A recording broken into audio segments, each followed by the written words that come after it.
Welcome back to Let's Play Metal Gear Solid 4. In the last episode, well, some weird stuff went down. I mean, damn. These weird creatures, sort of people running around in robot suits, went in and busted up all of these militiamen. Killed them all. Now I get to go and take their guns and all, so that's alright. That's pretty cool. But, oh, I mean, damn, they got slaughtered. Now we're gonna have to move on. And Liquid should not really be all that far ahead. Oh, geez, that is a lot of guns. And then this bulldozer was knocked down by one of them that kind of looked like a wolf. Oh, geez, look, more PMCs. Didn't they notice what just happened? Hey. Haha. Mark 17. Gonna find a lot of those in this area.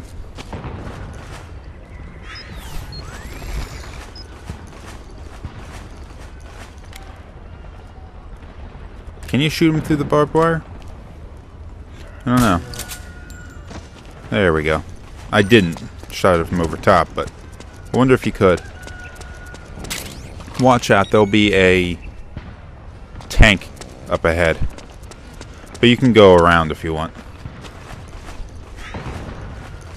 Now, the kind of weird monsters that we had seen in the end of the last episode, those are, well, it's kind of a reoccurring theme in the Metal Gear Solid games, that a lot of the enemies that Snake is going to end up fighting have, well, they tend to have weird special powers, and this wasn't really the case back in the Metal Gear days, but when Metal Gear Solid came out, they kind of sort of added that tradition. You had things like Psycho Mantis, and Vulcan Raven was carrying around this ridiculously large Vulcan cannon, like the kind of thing you'd see in an A-10. But I mean, it started to get progressively more outrageous as the series went on. I mean, come on, the Fury in Metal Gear Solid 3 was flying around a freaking jetpack and wearing a spacesuit. But now they've taken it to another extreme. We had these four people wearing these like crazy suits. One of them's got octopus tentacles, and another one's flying around, and another one's like a friggin' wolf. I mean, it's getting kind of ridiculous, but the idea is that technology is becoming more and more ingrained, and it's becoming more and more a part of the battlefield, and it's not just better guns, better tanks, all that kind of stuff. They're implementing some truly weird stuff. Put suppressor on my M4. They're putting in some really weird stuff into these now. But Snake is still, even though he's got some pretty cool stuff, he's got the solid eye and he's got the octocam and stuff, for the most part he's still running around the same as he was in the earlier games. So it's sort of like, can the old guy using his old ways of doing things still work in this changed battlefield, new generation? Everything's changing so much. No, though, the game was released quite recently, a couple of days ago, at the time of me making this episode. Metal Gear Solid, Metal Gear Rising, the one with Raiden in it. That had come out a couple days ago, and I think, even though I haven't played any more than the demo at this time, I'm still planning on getting it. It kind of takes us an even further step, where you have the sort of cyborg ninjas everywhere. Can't get through these doors. I like how in this game, unlike Metal Gear Solid, can't open these, in Metal Gear Solid 2 and 3, where the environments that you were going to go in were relatively small. I mean, you could run from one side to the other, oftentimes in as little as like 30 seconds or less even. In this, the environments that are loaded up are much, much larger. I mean, ever since we encountered the robotic monsters, the B&B Corps, it's all been one continuous environment. And before that, it was one continuous environment up until, oh jeez, I gotta think about this. I guess, well, the end of when we had exited, when we had left Rat Patrol behind at the old hotel. So this entire level is maybe like 3 or 4 different environments, as opposed to, say, in Metal Gear Solid, where you would have the tank hangar. And it was, for the most part, one large room with a couple little rooms on the side. But it was, I mean, really, it wouldn't take that long to get from one side to the other.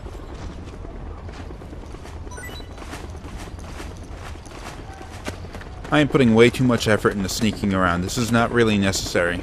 I mean, even on high difficulty levels, one could really, at this point, just charge to the end. Okay, once the fighting goes down, it doesn't really make a whole hell of a lot of sense to keep using the tranquilizer gun. I know in the old Metal Gear games, Metal Gear Solid games, it made sense to use the tranquilizer a lot to take guys down, but it's not really as advantageous in this game as it was in those older ones. Okay, cutscene time.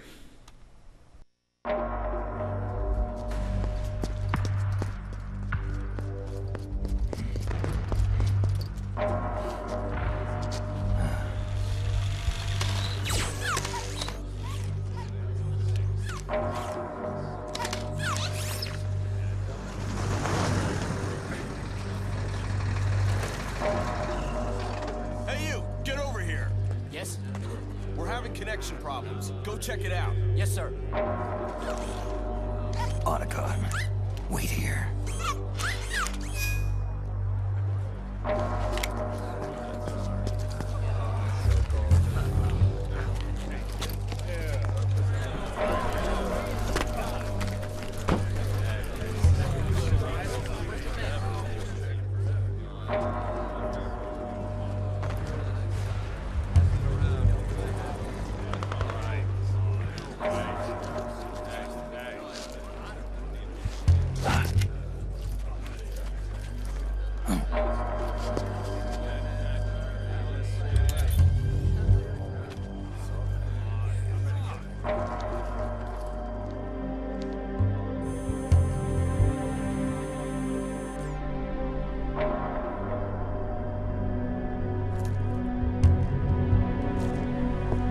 There.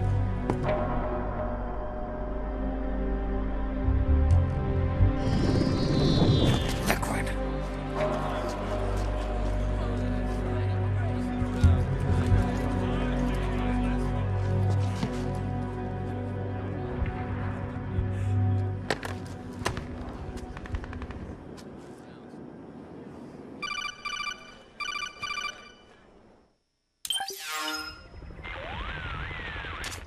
I knew it.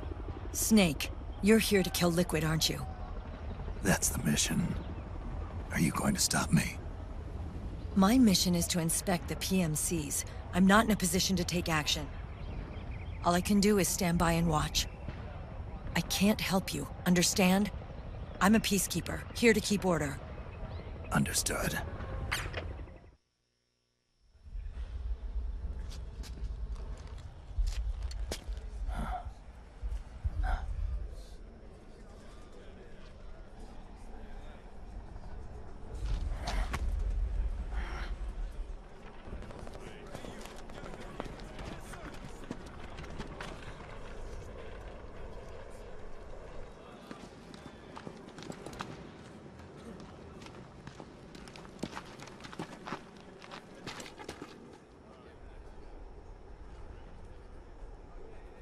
Activate it.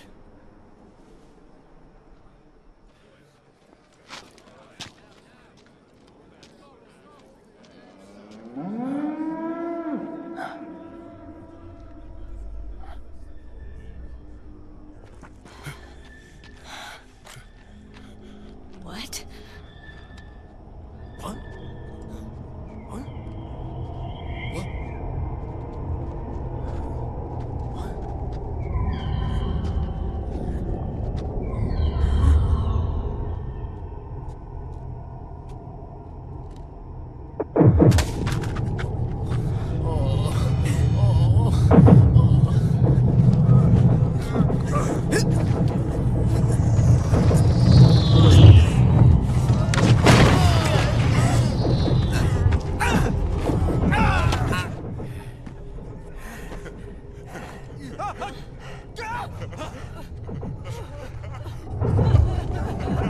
What the hell is going on?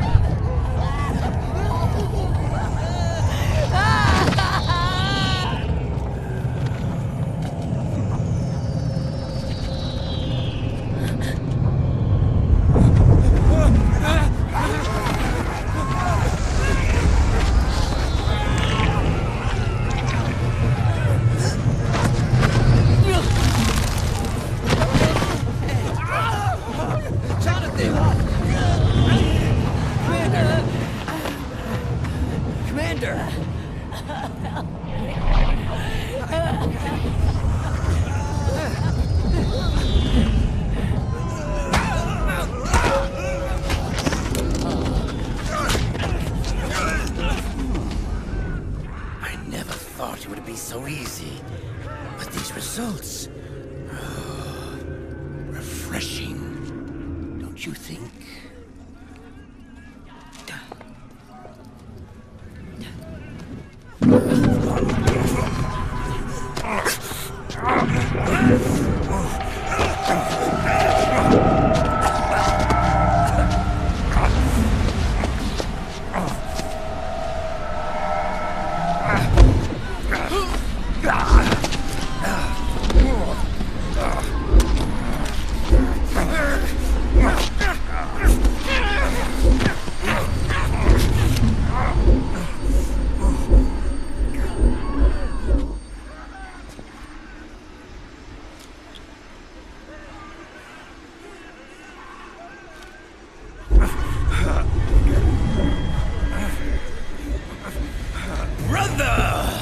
It's been too long.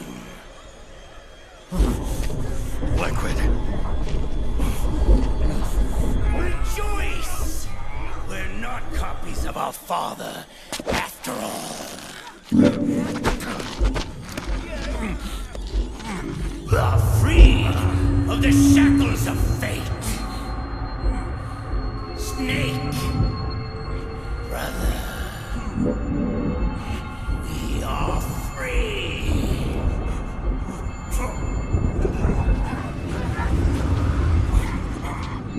Watch, Snake. Watch as I surpass my own origin.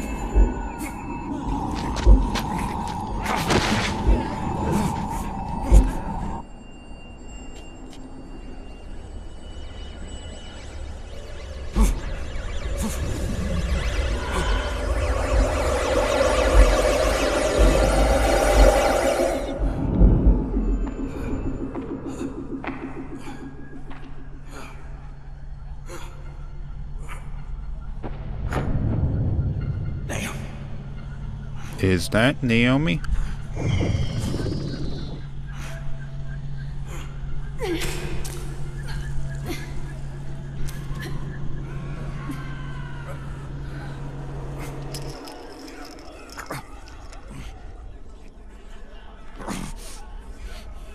Snake, if you won't be a prisoner to fate,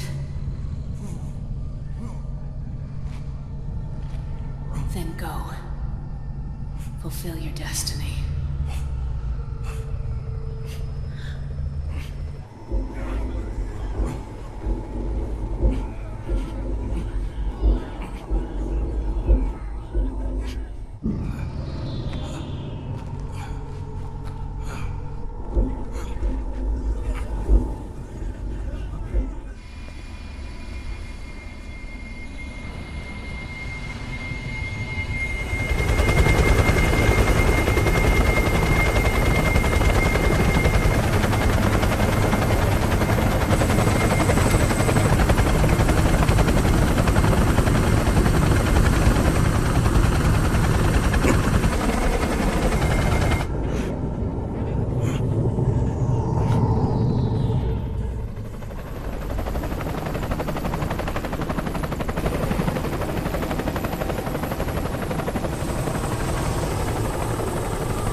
Grab on. Damn, that's embarrassing. Getting saved by this douchebag.